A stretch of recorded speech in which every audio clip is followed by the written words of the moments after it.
एक बार का जिक्र है। एक छोटे से गांव में एक गरीब औरत रहती थी जिसका नाम जैनब था।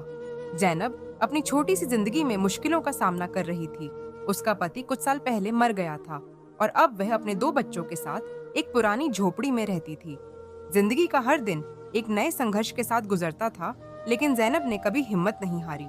उसके गांव के पास एक शहर था जहां एक अमीर आदमी फरहान रहता था।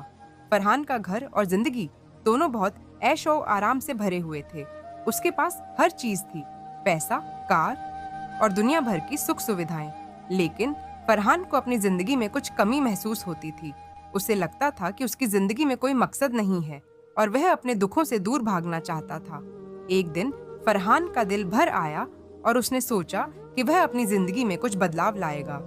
उसने अपने शहर के आसपास के इलाकों में चैरिटी कार्य शुरू किया। जैनब भी अपनी मुश्किलों के बावजूद अपनी उम्मीद से फरहान के चैरिटी का हिस्सा बनी। वह रोजाना फरहान के दफ्तर जाती थी और छोटे छोटे काम करती थी, जैसे काम वालों को खाना देना और मदद करना।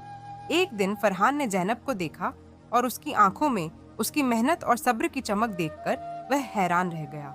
जैनब ने उससे कहा, मुझे कभी अपनी तकदीर से शिकायत नहीं हुई और मैं चाहती हूँ कि मेरे बच्चे भी यही सीखें। फरहान को जैनब की बातें इतनी प्रभावित कर गईं कि उसने अपनी जिंदगी का मकसद बदल दिया। फरहान ने जैनब की मदद से अपने चैरिटी का काम और भी ज्यादा बढ़ाया और वह जैनब की तरह लोगों की मदद करने का सोचने लगा। जैनब और फरहान की दोस्ती और मकसद एक नई जिंदगी की शुरुआत बनी।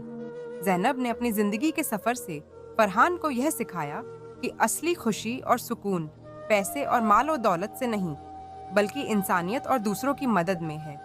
इस कहानी का यह सीख है कि जिंदगी में गरीबी या अमीरी का फर्क सिर्फ भौतिक चीजों तक ही सीमित होता है। असली ताकत तो इंसान की सोच और उसके जज्बे में होती है।